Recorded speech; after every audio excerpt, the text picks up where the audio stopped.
Israel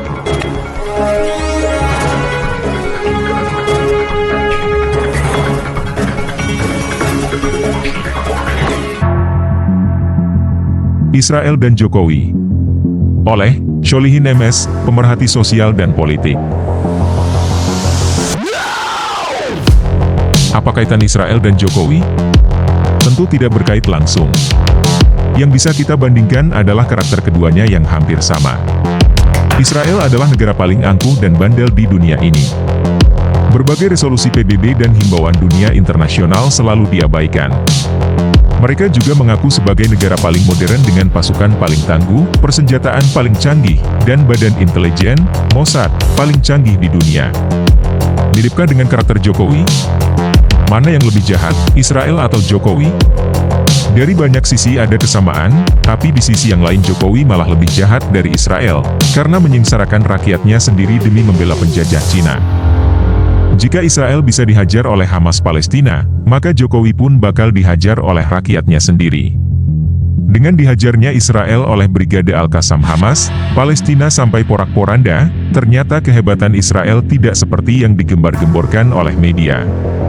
Sampai tulisan ini dimuat, sudah lebih dari 600 orang warga Israel meninggal, di antaranya 44 tentara Israel terbunuh, dan ribuan yang terluka. Sebagian tentara Israel banyak yang menjadi tawanan Palestina. Karakter Israel yang merupakan turunan dari kaum Yahudi pembangkang adalah sombong, keras hati, keras kepala, bengis, pembunuh, penjajah, licik, penipu, pendusta, dan rakus. Agama mayoritas penduduk Israel adalah Yahudi. Selebihnya adalah Kristen dan Islam. Mulanya Israel adalah sebuah kaum imigran minoritas kaum Yahudi yang tinggal di Palestina. Lama-lama menjadi besar. Tahun 1947 ketika Inggris memenangkan Perang Dunia Pertama melawan negara-negara Arab, Kesultanan Utsmaniyah, Inggris mengambil alih tanah Palestina untuk dijadikan rumah nasional yang dihuni kaum Yahudi. Pada tanggal 15 Mei 1948, para pemuka Yahudi mendeklarasikan negara Israel, yang ditentang oleh negara Arab Palestina. Perebutan tanah Palestina sampai sekarang tidak kunjung terselesaikan. Masing-masing mengaku paling berhak atas wilayah Palestina. Dalam Perang Al-Nahba, yang diartikan sebagai malapetaka ini, ratusan ribu warga Palestina melarikan diri dan meninggalkan rumah mereka.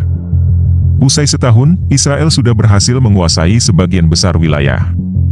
Yordania kemudian menduduki wilayah yang dinamai tepi barat dan Mesir menguasai Gaza.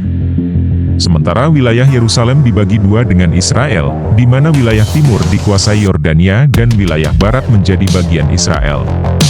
Perang 6 Hari 1967 mencatat sejarah Palestina dan Israel yang berkonflik kemudian menjadi perang, dimulai dengan diserangnya pangkalan udara Mesir oleh Israel, hingga pasukan darat Israel memasuki semenanjung Sinai. Israel mengambil alih jalur Gaza, semenanjung Sinai, tepi barat, dataran tinggi Golan serta Yerusalem Timur yang didominasi bangsa Arab. Ratusan ribu orang Palestina tidak diizinkan kembali ke rumah mereka, dengan alasan akan membebani dan mengancam keberadaan negara Israel sebagai negara bangsa Yahudi. Seluruh Yerusalem diakui Israel sebagai ibu kota negaranya. Sementara Palestina menyatakan Yerusalem Timur menjadi ibu kota masa depannya. Perundingan damai antara kedua belah pihak kerap tertahan lantaran Palestina menolak pemukiman Yahudi di tepi barat.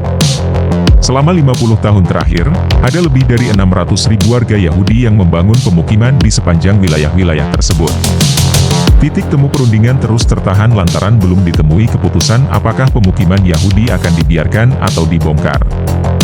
Selain itu, permasalahan Yerusalem apakah akan dibagi wilayahnya, juga menjadi hal pelik, yang terus mewarnai konflik kedua negara. Yang terbaru, permasalahan sengketa tanah di Sheikh Jarrah, Yerusalem Timur, menjadi pemicu bentrokan dan serangan udara, menambah panjang sejarah Palestina dan Israel yang berkonflik hingga kini. Kekejaman Israel sangat biadab. Tidak peduli aturan main dalam berperang. Bahkan berbagai resolusi PBB juga tidak pernah dihiraukan.